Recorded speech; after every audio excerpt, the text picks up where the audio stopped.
¿Qué tal? Buenas tardes. Buenas tardes. Buenas tardes a todos y a todos los que nos acompañan esta lluviosa tarde aquí en la ciudad de Puebla. Quiero darles la más cordial bienvenida a nombre de la Secretaría de Cultura a través del Centro Nacional para la Preservación del Patrimonio Cultural Ferrocarrilero a este ciclo de conferencias, las investigadoras del ferrocarril, que ya sabemos que tiene como objetivo contribuir a la visibilización del trabajo de investigadoras bajo distintos enfoques en este trabajo tan interesante que son los oficios y la historia del ferrocarril. Como sabemos, este ciclo de conferencias forma parte del proyecto Las Mujeres en Entornos Ferroviarios, miradas multidisciplinarias que impulsa el Centro Nacional a través de la Red Interdisciplinaria de Mujeres del Ferrocarril.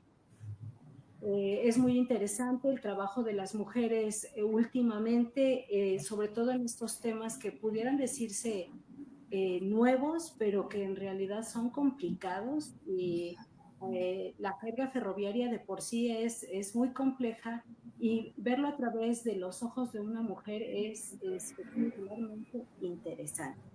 Entonces, recordemos que la industria ferroviaria, así como su participación en la historia de México, tiene un enfoque en las mujeres como gestoras, promotoras, conservadoras y difusoras del patrimonio, que es realmente un trabajo que no es nada sencillo.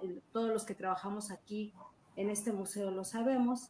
Y hoy es un día muy especial porque nos acompaña la maestra María Fernanda Díez Solano Carlstedt, que viene siendo un trabajo que en lo particular a mí me apasiona, todo lo que es relacionado con la infraestructura, todo lo que son esto de los herrajes, las herramientas, la maquinaria y piezas que la gente de verdad ni se imagina que existen, y cuando uno las conoce y las empieza a investigar es todavía más fascinante. Entonces, quiero darle la bienvenida de antemano a María Fernanda, y bueno, pues ahora le paso los micrófonos a la doctora Leonor Reyes, como siempre ya es de casa, para que nos dé toda esta apertura al tema y a la conferencia de mi querida María Fernanda.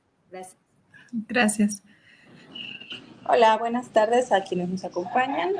Bueno, pues la tarde de hoy, como ya bien mencionó Maripaz, nos acompaña María Fernanda Díez, pues en esta nueva charla, pues dentro del ciclo, pues las mujeres del ferrocarril, las investigadoras del ferrocarril, perdón.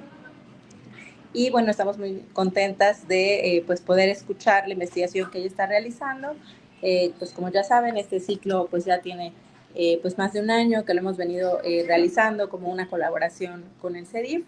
Y bueno, siempre es un gusto escuchar pues las investigaciones novedosas que están realizando nuestras colegas. A continuación voy a leer una pequeña semblanza para hacer la presentación de nuestra invitada. Fernanda Díez Solano es licenciada en Conservación y Restauración de Bienes Muebles por la ECRO y maestra en Arqueología por el Colegio de Michoacán. Su trabajo se ha enfocado en el estudio y preservación del patrimonio industrial ferroviario en México. Obtuvo mención honorífica por su proyecto sobre la restauración de máquinas herramientas de los extalleres del ferrocarril en Aguascalientes y ha investigado los saberes técnicos de los ferrocarrileros entre 1903 y 1913 desde una perspectiva interdisciplinaria. Ha participado en coloquios nacionales e internacionales, cuenta con publicaciones académicas y experiencia en conservación documental en instituciones públicas y privadas, así como en actividades de formación en Aguascalientes.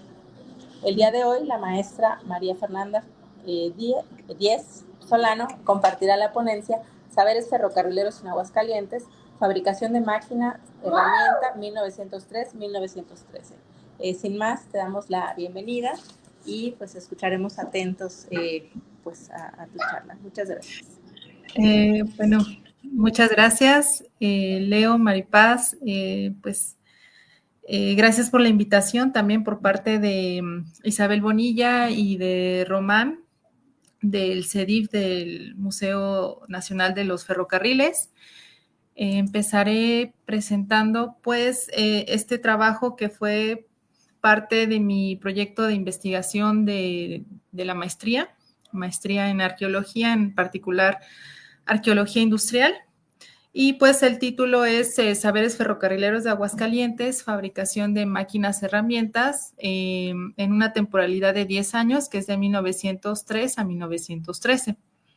En esta segunda diapositiva les muestro, para los que no conozcan o han visto fotografías de lo que fue los talleres ferrocarrileros de Aguascalientes cuando inició, que fue precisamente en 1903. Es cuando ya formalmente empiezan a trabajar. Esta es una fotografía más o menos de la década de los 30. Actualmente, pues el predio se ha dividido y está bajo el resguardo de varias instituciones, entre ellas el Museo Ferrocarrilero de Aguascalientes y el Fideicomiso Tres Centurias. Pues ya para entrar en el tema, mi investigación parte desde la arqueología industrial, como les comentaba, y retomando la teoría de la sociología de la tecnología. Más adelante les voy a explicar un poco de qué trata esta teoría. Tomando en cuenta estos dos enfoques, pues investigo sobre la fabricación en concreto de máquinas, herramientas que se desarrollaron dentro de estos talleres ferrocarrileros en esta época que les planteé inicialmente en Aguascalientes. Y pues esto, a final de cuentas, fue concebido porque dentro de la investigación me di cuenta que para esta época, de alguna manera, Aguascalientes funge como un nodo dentro de la industria ferroviaria en México. Eso no quiere decir que no existieran otros nodos en este tipo de industria, sino que fue uno de varios, ¿no? Y pues el interés de esta investigación se origina desde dos acercamientos previos que tuve a este lugar. El primero de ellos fue un servicio social que tuve cuando estaba terminando de formarme como conservadora. La licenciada Aida Rangel me invitó a hacer una estancia en el Museo Ferrocarrilero, y de ahí pues parte este interés, y posteriormente pues también hice mi servicio social con apoyo de la licenciada Aida para continuar con este trabajo. Y pues de ahí partió el proyecto de restauración del cuarto de herramientas con 14 máquinas herramientas. Pues de ahí el interés en continuar con esta investigación. Principalmente el abordaje del desarrollo técnico en los talleres ferrocarrileros de Aguascalientes los retomo desde una perspectiva que articula tanto condiciones sociales, la desigualdad laboral que se estaba llevando a cabo en esa época, también la apropiación tecnológica, porque como ustedes sabrán, inicialmente los trabajadores, sobre todo los especializados y tanto los inversionistas como las personas que tenían puestos más altos dentro del ferrocarril en México, eran extranjeros, principalmente estadounidenses, dejando al mexicano en puestos, se podría decir, más abajo y sin tanta remuneración, a diferencia de la contraparte extranjera. Pues esto de alguna forma conllevó a estudiar estos factores, debido a que pues se encontraron en estos talleres máquinas y herramientas que estaban fabricadas dentro de estos talleres. Si ustedes recordarán el origen, o por lo menos la idea primigenia de generar estos talleres en diferentes partes de la República, pues es en la reparación y el remozo del mismo ferrocarril. Sin embargo, se sabe que en algunos momentos se fabricaron locomotoras. Aguascalientes fue uno de estos lugares. En 1913 se fabrica la locomotora 40, que es la imagen que ustedes ven a la derecha. Y de ahí parte justamente este periodo que yo denomino de 1903 a 1913, que fue el origen de los talleres hasta que se fabricó la locomotora 40, como una década en la cual los mexicanos aprendieron ya sea de manera teórica en aulas, ya sea de academias o universidades, o también de manera práctica, pues en los talleres propiamente. Y durante esta etapa desarrollaron y fabricaron estas máquinas herramientas. Justamente en un contexto en el que pues no nada más aprendieron el oficio, sino que ya estaban apropiándose de la información y pues justamente se puede ver en la fabricación de este tipo de maquinaria. Dentro de mis objetivos de la investigación, pues principalmente fue analizar cómo es que estas condiciones sociales y económicas que también se estaban llevando a cabo en el país. Ustedes recordarán que esta etapa es la última etapa del porfiriato y el principio de la Revolución Mexicana.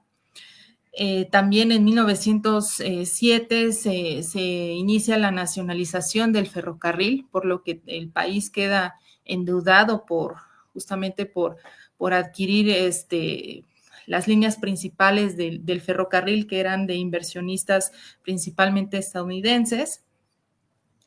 Y también entendido bajo un proceso de mexicanización, pero no nada más mexicanización del ferrocarril, sino mexicanización de los conocimientos y de la tecnología para fabricar estas máquinas en esta temporalidad.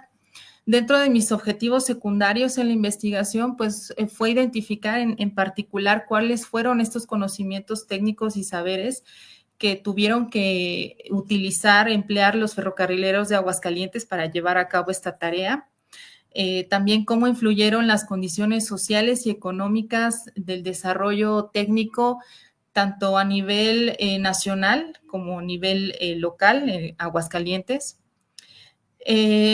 También hice una evaluación de cómo es que se apropiaron y se adaptaron estas tecnologías y cómo estas herramientas reflejan justamente la innovación en el proceso de fabricación de estas máquinas herramientas como parte de una forma de resistencia obrera ante estas situaciones que les comento.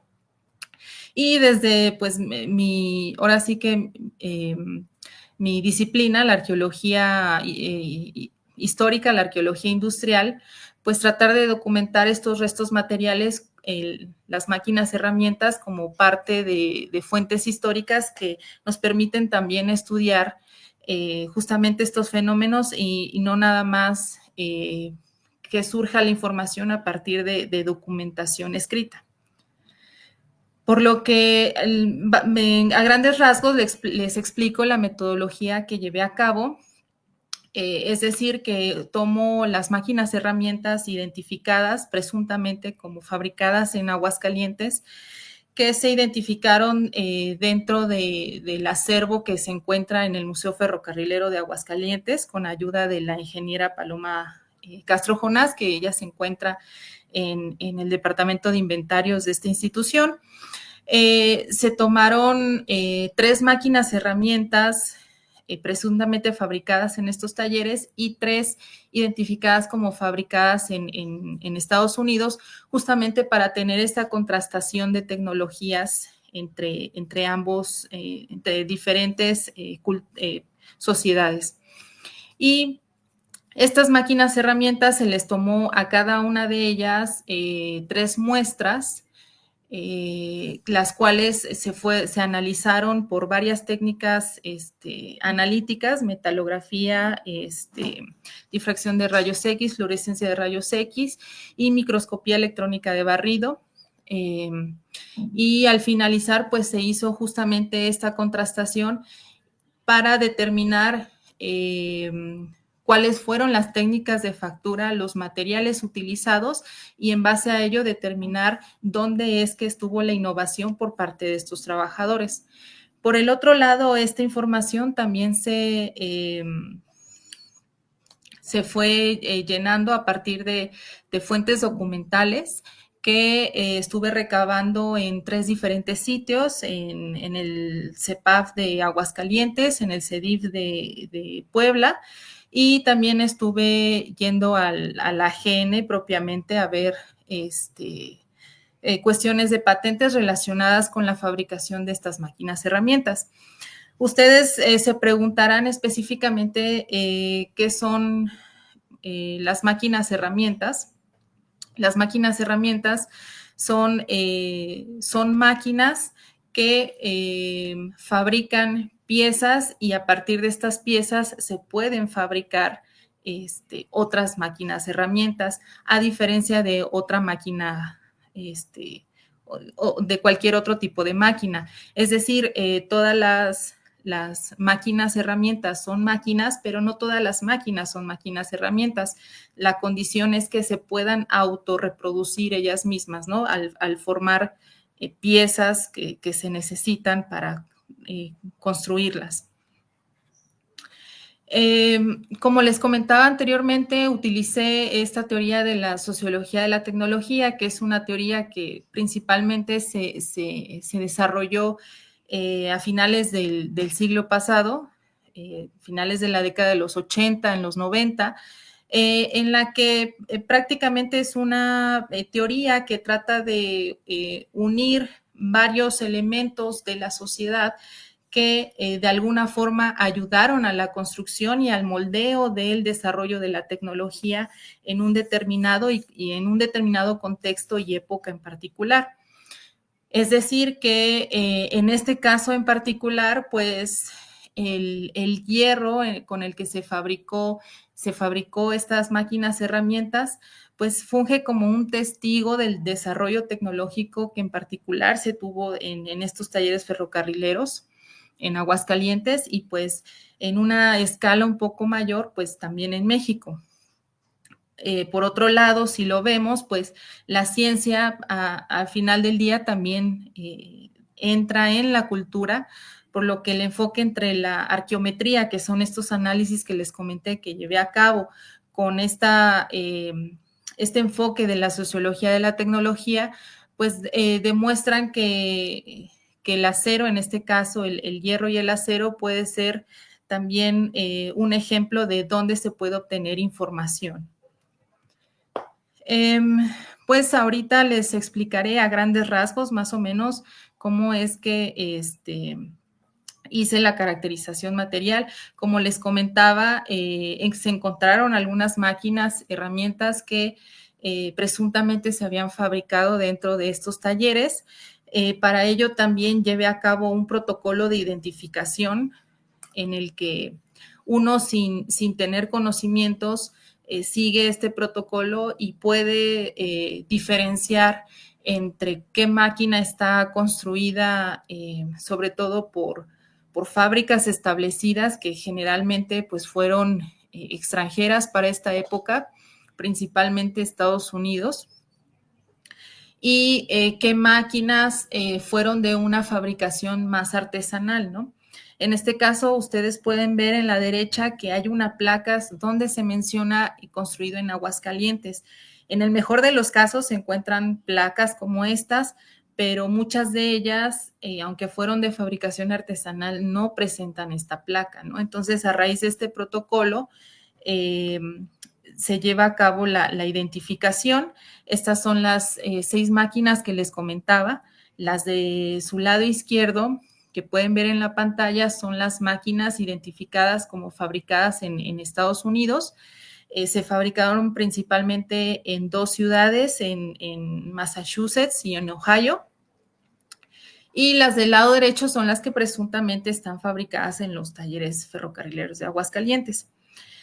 Como ustedes pueden ver, la contrastación es los mismos tipos de máquinas, es decir, las que están en la primera, las que se encuentran arriba son taladros verticales, en la zona de en medio son tornos y en la zona de abajo son cerradoras. De esa forma, pues se trató de cerrar un poco más el círculo para hacer la contrastación entre las máquinas. Aquí les traigo una ejemplificación de cómo es que se hizo la zona de muestreo. Cada una de las máquinas se hicieron 3 zonas de muestreo. una zona en la base que vemos con el punto rojo, la zona intermedia que puede ser identificada como brazos, o zonas que conectan la base con la zona del mecanizado, que lo vemos en el punto azul, y en el punto amarillo la zona que denominé como zona de mecanizado, que es donde ahí se lleva a cabo justamente la operación, donde se hace el desbaste de las piezas que se van a mecanizar o que se les va a hacer un diseño a través de estas máquinas herramientas.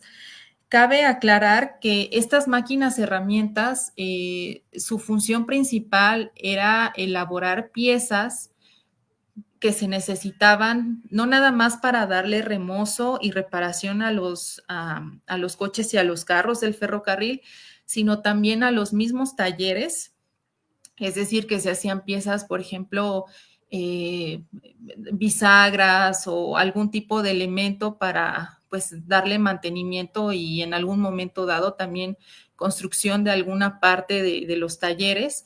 Y no nada más daban servicio a coches y a carros mexicanos, sino también se sabe que se daba servicio a coches y carros extranjeros. Entonces también esto es pues bastante significativo identificar, ¿no? Y a grandes rasgos, aquí les explico como los resultados que encontré a raíz de la realización de estos análisis. En esta representación, más o menos, es una representación del muestreo de las piezas. Del lado izquierdo es de la de Estados Unidos, la derecha es de Aguascalientes, más o menos como si viéramos las muestras bajo el microscopio. Y digo más o menos porque es un poquito, aquí les puse un poquito más de información, puesto que, como les comentaba, fueron 4 técnicas analíticas las que llevé a cabo. Entonces, en el microscopio no se alcanzan a ver todas estas características, entonces yo hice un poco la conjunción de estas técnicas. Y pues a grandes rasgos lo que encontré es que si ustedes se dan cuenta en la imagen del lado izquierdo, la de Estados Unidos, pues vemos que no tiene tantos elementos. A lo que me refiero es que para llevar a cabo, principalmente se encontró que el producto final fue acero, y para el caso de Aguascalientes fue hierro. El acero, la diferencia entre acero y hierro es que en el acero hay menos porcentaje en carbón, es menos del 2% de carbón. Y esto lo vemos también porque en estas estrías oscuras que ustedes ven en cualquiera de las dos imágenes, del lado de Estados Unidos hay menos estrías y del lado derecho, donde están las máquinas de Aguascalientes, hay muchísimo mayor porcentaje de estrías. El hierro, su característica es que puede retener más del 2% de carbón. Eso por un lado. Por el otro lado, también vemos que no hay tantos elementos constitutivos. Por ejemplo, aquí en el lado de Estados Unidos vemos AL, el símbolo del aluminio, puesto que se encontraron muy pocos elementos aliantes, a diferencia de Aguascalientes, que encontramos más variedad. ¿Esto qué nos quiere decir? Que principalmente la obtención del hierro en el caso de Aguascalientes fue a través del uso de chatarra. Es decir, que ellos de la chatarra que conseguían, la clasificaban y esa la volvían a refundir, la adicionaban con otros elementos para mejorar un poco las cualidades y con eso fabricaban las piezas. Mientras que del lado de Estados Unidos, como propiamente pues eran empresas que se dedicaban a la fabricación de este tipo de máquinas, se ve que la producción estaba más estandarizada y también pues había más controles de regulación en la calidad de donde se obtenía el hierro. que no era principalmente, como en el caso de Aguascalientes, proveniente de chatarra, ¿no? Sino que venía de un subproducto del mineral del hierro que se llama rabio, y este rabio tiene mayor porcentaje de hierro que en sí la chatarra misma, ¿no? Y algo característico también es que para trabajar el arrabio uno se necesita tener unos hornos que alcancen una temperatura mayor a 1000 grados. En el caso de Aguascalientes, al usar chatarra, uno puede tener unos hornos que no precisamente alcancen esa temperatura, con que alcancen una temperatura de 800 grados centígrados. Es más que suficiente para hacer la transformación de la chatarra en hierro. Es por eso que aquí también se ven las diferencias entre tecnología de una y de otra.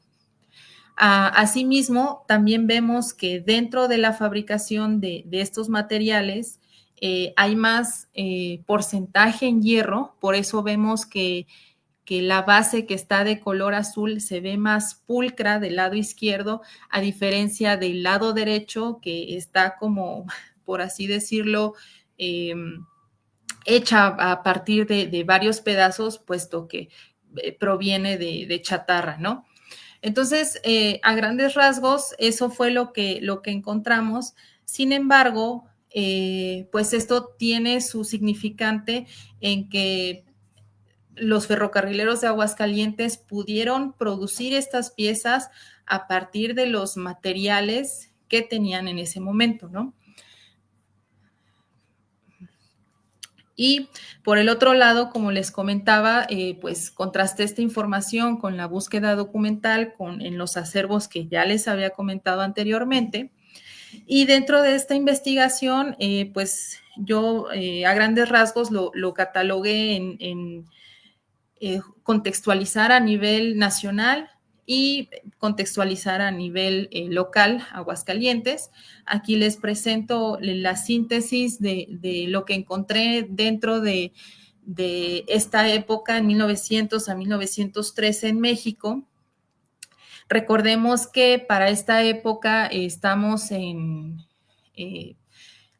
a finales del Porfiriato, y una de las características que vemos dentro de la educación y los programas educativos en el Porfiriato es que se retomaban mucho los programas franceses, cosa muy diferente de lo que se estaba llevando a la práctica, que en la práctica, como ustedes saben, el ferrocarril, principalmente los inversionistas eran estadounidenses, por lo que tenemos una discrepancia entre la práctica y la teoría, que la teoría es francesa y la práctica es estadounidense. Entonces, esta fue una de las cuestiones que tuvieron que sortear tanto los trabajadores técnicos como los ingenieros que llegaron a trabajar dentro del ferrocarril. Dentro de las escuelas que ofrecían la carrera de ingeniería para esta época era la Escuela Nacional de Ingenieros y la Universidad Nacional. Por otro lado, a pesar de que también dentro de estos programas ofrecían cuestiones tecnológicas, muy poco se abordaba sobre la tecnología del ferrocarril, y se abordaba, era como les comentaba, desde esta cuestión francesa. Y sí había algunas diferencias entre la tecnología francesa y la tecnología gringa en cuestiones del ferrocarril. Para empezar, podemos mencionar sobre los tamaños, el tamaño de la vía, la distancia que habían en las diferentes vías, por un lado. Por el otro también, esta escuela europea del ferrocarril, vemos que es una cuestión más autosustentable, en donde la misma empresa que genera el servicio del ferrocarril también es la misma empresa que fabrica los coches y los carros, cosa diferente que en el caso estadounidense rompen con esta cuestión, y una empresa es la que brinda el servicio y otra empresa es la que fabrica esta tecnología. Por lo tanto, nosotros en la práctica, al de alguna forma seguir con este linaje tecnológico, pues el trabajador ferrocarrilero tuvo que sortear esta cuestión de la amplitud de la tecnología para poder desarrollar dentro de los talleres donde solamente se daba el servicio, también fabricar estas máquinas y posteriormente locomotoras. Por lo tanto, en base a esta deficiencia educativa, pues los centros laborales, los talleres, pues fungieron como espacios de aprendizaje. Y justamente esto conllevó que hubiera una asimilación del conocimiento, y justamente como en los talleres se tenía que efectuar el trabajo, pues también se comenzó a hacer la adaptación tecnológica. Y pues yo planteo que el inicio de esta adaptación tecnológica en el ferrocarril pues fue con la fabricación de estas máquinas herramientas. Algo muy importante a destacar es que estas máquinas no nada más las encontramos en la industria ferrocarrilera, también estas máquinas como generan piezas de repuesto y de remozo, también las encontramos en la industria minera, por ejemplo, en la industria textilera, porque al final del día la industria necesita de maquinaria para poder trabajar. Entonces, estas máquinas brindan el servicio si en algún momento esta maquinaria necesita algún cambio de pieza, pues estas máquinas herramientas son las que ayudan para llevar a cabo la fabricación o más bien el remozo de estas piezas que necesita la maquinaria en la industria en particular. Por eso no nada más las vamos a encontrar en el caso del ferrocarrilero, sino también en otras industrias, y eso es hasta el día de hoy. También otra de las razones o de las características es que a raíz de esta nacionalización o mexicanización, lo podemos llamar, del conocimiento dentro del espacio de obrero, del espacio de trabajo, los mexicanos empiezan a tener una creatividad obrera práctica que van desarrollando día con día, ¿no? Y esto a la vez también va generando una identidad técnica nacional. En el caso de Aguascalientes, no dista mucho lo que encontré en cuestiones de información, puesto que, de hecho, prácticamente, pues, una de las características del porfiriato es que el presidente Porfirio Díaz, para legitimizar su gobierno, de alguna forma replicó su mismo gobierno en diferentes puntos del país, o generó diferentes nodos que semejaban esta situación de gobierno, y Aguascalientes pues fue uno de ellos, ¿no? Como les comentaba anteriormente, no fue el único y tampoco fue el más grande, ¿no? Tenemos otros ejemplos como en Monterrey, ¿no? Principalmente con Fundidora Monterrey. Sin embargo, en el caso de Aguascalientes sí encontré que debido a que llegó la fundición Guggenheim a finales del siglo XIX, así como también se abrieron los talleres ferrocarrileros de Aguascalientes del Ferrocarril Central en 1903, y también hubo otro tercer taller relacionado con el tema del metal, de la metalmecánica, por parte de otro gringo llamado Luis B. Lawrence.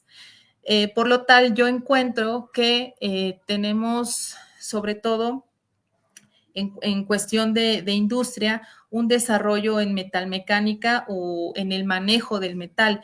En el caso de Guggenheim, ellos sintetizaban mineral de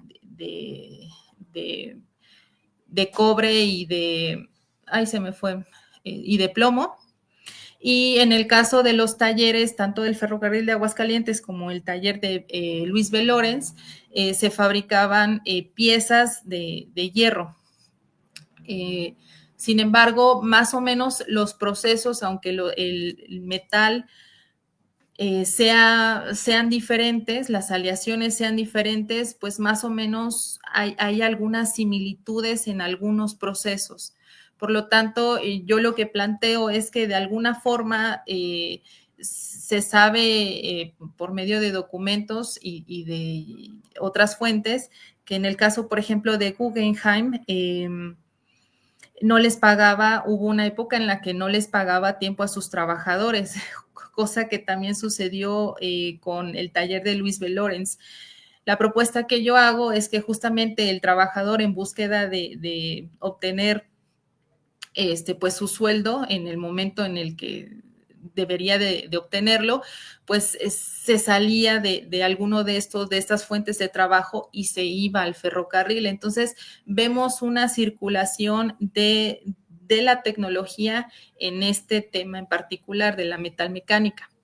También vemos que cuestiones, algo que a mí me sorprendió bastante es que inclusive en cuestiones sociales vemos que la Iglesia Católica estuvo involucrada en los procesos, bueno, para este momento todavía no eran sindicatos, sino eran más movimientos obreros diferentes como mutualismos o grupos obreros, pero vemos que en esta época la Iglesia Católica lanza un edicto nombrado,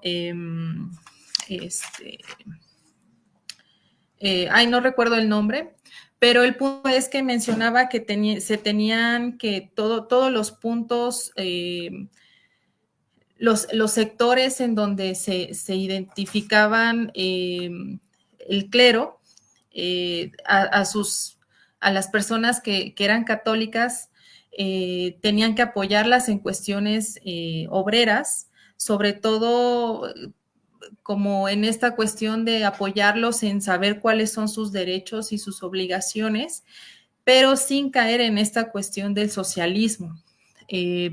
Por un lado, vemos que el ferrocarril se desarrolla en Inglaterra y pues en Inglaterra son protestantes, entonces vemos que hasta cierto punto esta forma de actuar de la iglesia pues no fue arbitraria, sino que no quería pues perder feligreses, y la forma en la que podía conectar con la sociedad en esta época, pues era a través de estos grupos que estaban emergiendo, ¿no? Que ya cada vez más parte de la población se volvía obrera, ¿no?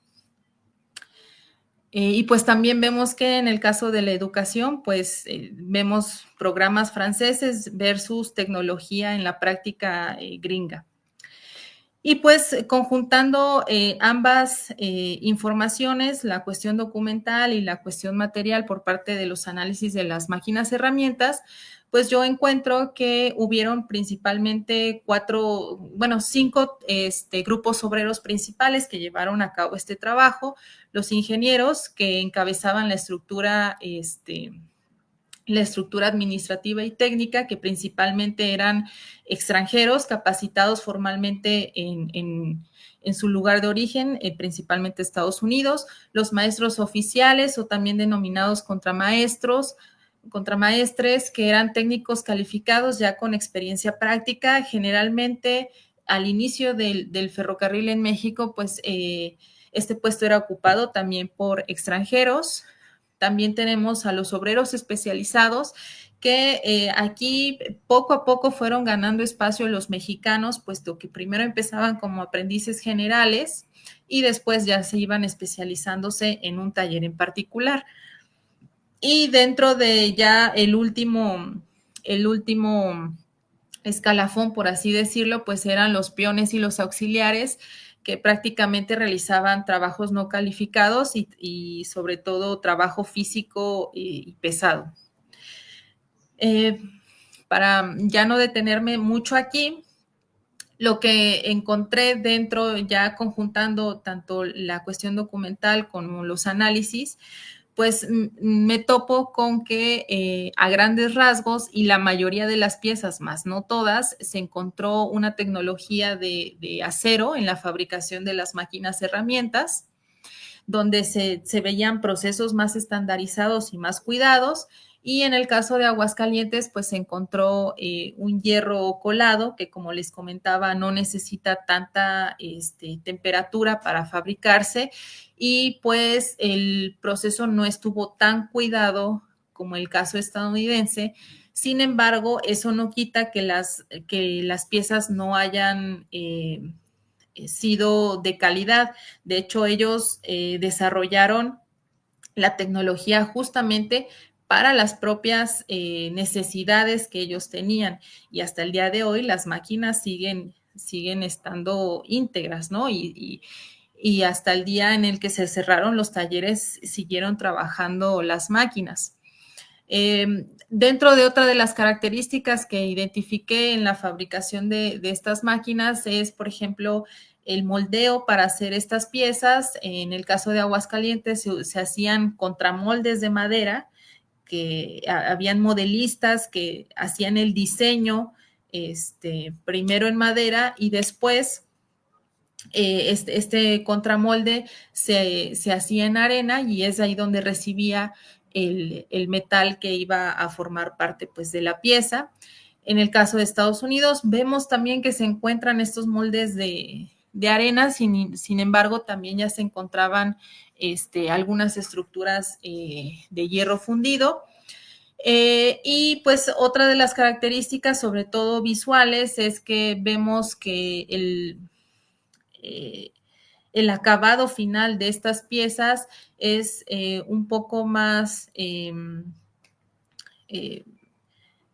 cuidado en el caso estadounidense que en el caso de Aguascalientes, y pues eso también funge dentro de la identificación de que pues las piezas eran fabricadas para que dieran una funcionalidad dentro del taller y no como tal para que fuera vendida, ¿no? En el caso de Estados Unidos, como tenían una amplia gama de industria en la que podía posicionarse esta máquina herramienta que vendían, pues tenían que ser hasta cierto punto más estéticas, y por lo tanto el acabado tenía que ser más pulcro.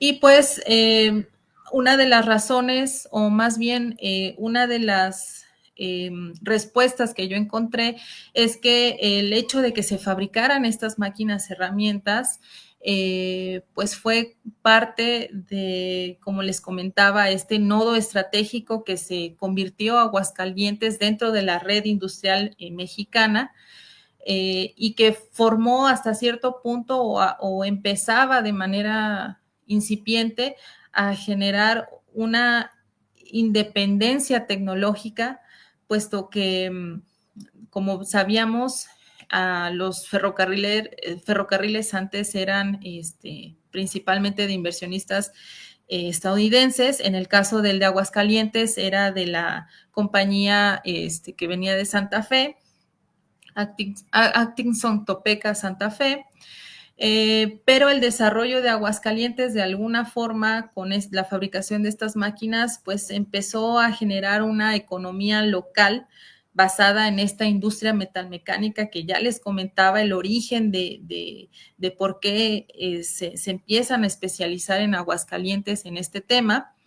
Y pues esto conllevó al proceso de la mexicanización del trabajo ferroviario, y consolidó o comenzó a apoyar en la consolidación de la autonomía tecnológica mediante la capacitación local dentro de los talleres, y pues también en ello la fabricación de estas máquinas y la adaptación de esta tecnología. La industrialización de Aguascalientes durante el Porfiriato, impulsada por la expansión ferroviaria y la inversión extranjera, dio lugar a la formación de una clase obrera especializada. Es decir, ya sabíamos que existía una tradición ferrocarrilera. Sin embargo, dentro de este gran mundo de tradición ferrocarrilera, porque vemos que por ejemplo, los talleres tienen muchos subtalleres que prestaban servicios particulares, unos de pinturas, otros de fundición de piezas, como les comentaba, etcétera, etcétera. Había una subtradición en el conocimiento de metalmecánica que de alguna forma también apoyó la tradición en general ferrocarrilera y consolidó una cultura industrial propia sobre todo en medio de tensiones sociales y transformaciones urbanas, puesto que a raíz de estas tres industrias en particular que les comento, no fueron las únicas, pero sí fueron las más sobresalientes para el momento en Aguascalientes, pues generaron un desarrollo regional y un crecimiento en la ciudad. Pues de alguna forma también apoyaron en la mejora sustancial de las condiciones de vida de los trabajadores. Y pues ya para concluir, pues como ya les comentaba, hubo una apropiación tecnológica por parte de los ferrocarrileros y que esta fabricación de máquinas pues fue en particular la respuesta a crisis estructurales, tanto a nivel nacional como a nivel local. Como vimos, sí hubo una innovación adaptada utilizando materiales que tenían en ese momento con la tecnología a la que podían nada más acceder, pues llevaron a cabo esta fabricación, lo que propició de alguna forma o comenzó a propiciar la identidad tecnológica de este grupo obrero, y pues esto lo pude lograr a través de utilizar esta teoría de la sociología de la tecnología, en el que pues se vio tanto el contexto social, político y económico que condicionó estas características para que estos trabajadores se vieran a la necesidad de fabricar estas máquinas y que de algún modo pues también generó retos posteriormente en la industrialización, porque algo característico, ya nada más para terminar, es que después de la Segunda Guerra Mundial, en estos talleres se adaptó un taller para la fabricación de locomotoras. Sin embargo, cuando la guerra termina, este taller no continuó. Es decir, que realmente sí existieron tanto los conocimientos como la práctica para que se llevaran a cabo la fabricación no nada más de máquinas, herramientas, sino también para que hubiera una tecnología en la fabricación de locomotoras. Sin embargo, por varias razones, entre una de ellas política, pues no se pudo seguir con este desarrollo. Entonces, pues a grandes rasgos, esta fue mi investigación. Estas son las fuentes de información y pues muchísimas gracias por su atención.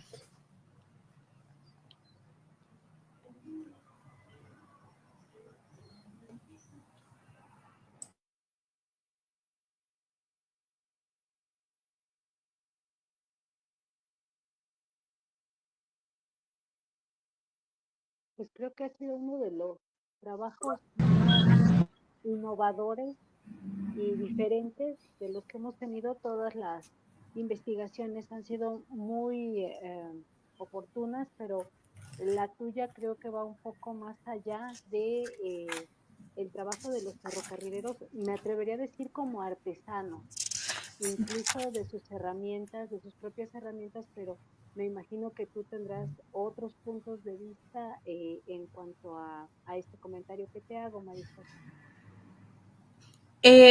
Sí, digamos, se cree que porque es una industria no va a haber un trabajo artesanal y pues a la hora de hacer estas investigaciones ya dentro de los centros de trabajo te das cuenta que sí hay algunas, por lo menos algunas partes dentro del proceso que tienen que ser artesanales, ¿no? Entonces, aunque ya nos encontramos bueno, en México la revolución industrial llegó tardíamente, pero a pesar de que ya se encuentra dentro de la denominación de industrialización, pues vemos que se encuentran trabajos artesanales y que de hecho, pues de alguna forma la gente que se encontraba fuera de este mundo de la industrialización, que por ejemplo trabajaba en el campo o trabajaba en talleres artesanales, ¿no? Por ejemplo, en la fabricación de esculturas, etcétera. De alguna forma, pues sus habilidades las llevaron a este mundo industrial y de alguna forma pues las vemos en la resolución de la fabricación de estas máquinas herramientas, ¿no? Porque lo que propongo es que ellos tomaron como fuente de inspiración la tecnología que tenían, que era principalmente la estadounidense, y a raíz de eso ellos idearon sus propias y fabricaron sus propias máquinas herramientas.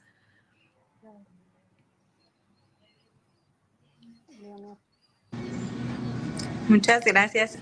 Bueno, yo tendría también un comentario porque me parece muy interesante el tema, porque creo que es algo que, pues, como un poco planteó Magallanes hace mucho tiempo, pero bueno, que tú lo retomas con otra profundidad, con otros elementos y con otras herramientas, ¿no? Ya nos hablabas Claro. del análisis a través del microscopio barrido que hay en el Colegio Michoacán, y que eso también te permite, pues, analizar, digamos, esta composición, ¿no? De los metales que se utilizaron, de distintas aleaciones, ¿no? Y cómo poder comparar, ¿no? O sea, qué es de manufactura local, nacional, y qué es de importación, y estas técnicas que utilizan, ¿no? Para, pues, quizás un poco suplantar lo que no hay aquí, ¿no? Y bueno, y aprovechar lo que sí hay.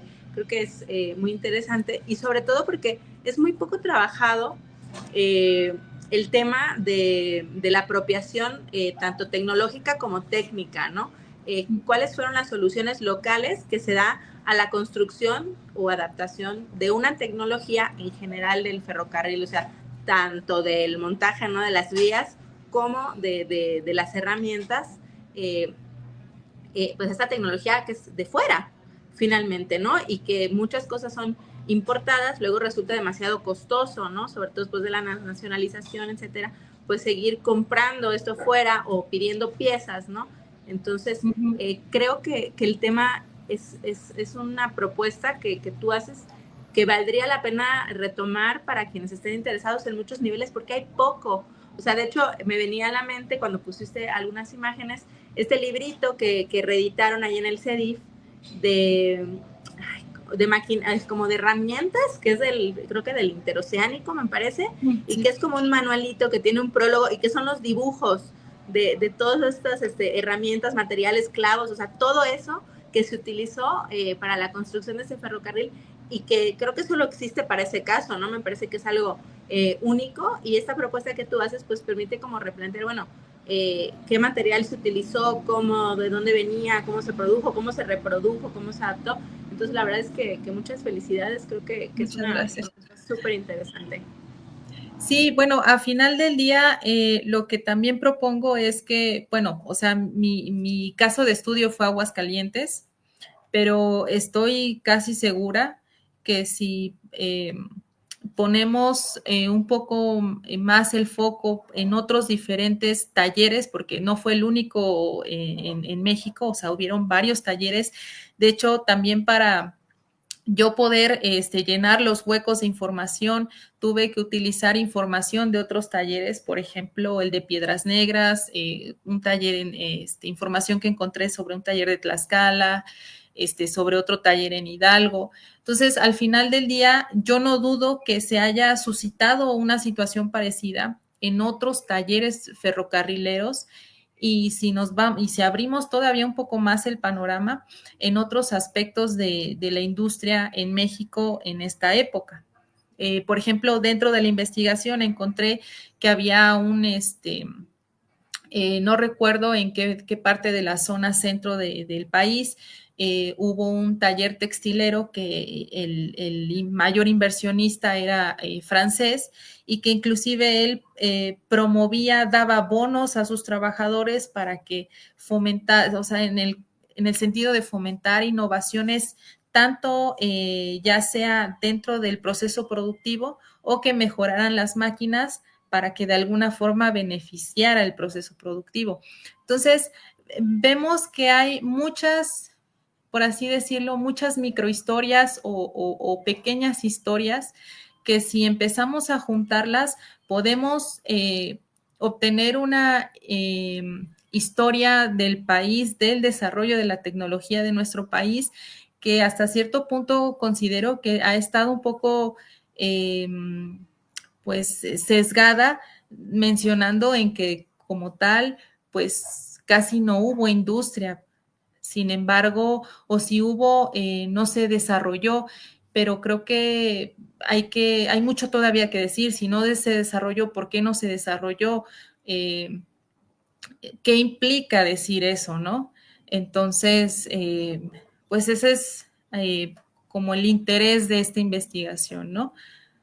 Y como bien mencionas, en mi trabajo, pues parte también, hay otros trabajos que lo han mencionado bajo, obviamente, su disciplina o su ciencia, como por ejemplo Emma Yáñez, que ha trabajado con el, con el ferrocarril de Acámbaro.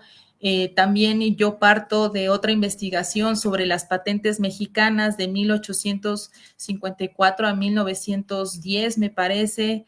Entonces, hay muchas investigaciones que sí han abordado un poco este tema, y de las cuales yo inclusive me estoy nutriendo para llevar a cabo esta investigación, pero creo que todavía, como bien mencionas, falta todavía trabajo por hacer. No, claro, pero eso está bien, ¿no? Porque al final así crecen. La cosa es que empiecen a cambiar los focos de atención hacia otros temas que no están, que no son tan conocidos. Y creo que hasta los patentes la de Bandari, ¿no? La investigación. Sí, Mendoza Bandari, sí. Porque justo, o sea, ahorita que estabas mencionando esto de la adaptación, él tiene un artículo, pues me imagino que de información que es pues, de su tesis, de su libro, que es, por ejemplo, de la máquina raspadora de Nequén, ¿no? Que es una tecnología que se adapta localmente, etcétera, ¿no? Y pues es lo mismo, ¿no? O sea, máquinas que a lo mejor por ciertas condiciones, pues hay que hacerle reformas para que funcionen mejor, ¿no? Bajo las condiciones en las que se están usando. Entonces, creo que esto es bien importante, porque justo como decías, ¿no? A veces hasta se dice no hubo industria o no hubo producción tecnológica, y sí la hay, a lo mejor no a la gran escala de exportación que tuvieron otros países, pero sí para cubrir las necesidades pues locales, ¿no? Sí, justamente también dar respuesta a por qué no pasamos a ese nivel, ¿no? O sea, por qué no se desarrolló a esa escala. Bueno, entonces hay que ver cuál era el contexto, por el cual no se llevó a cabo, y creo que muchas veces se menciona que el mexicano es muy buen técnico, pero no es muy buen ingeniero, o sea que nos falta como dar ese pasito, pero creo que la realidad es otra, ¿no? Entonces, bueno, esa es como la conclusión con la que me quedo, ¿no? A raíz de esta investigación.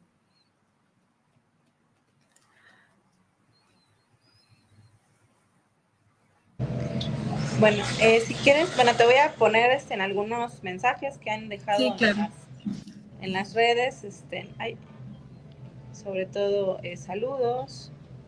Muchas gracias. Es que me da un poquito más de trabajo acá en el teléfono, pero ahí voy.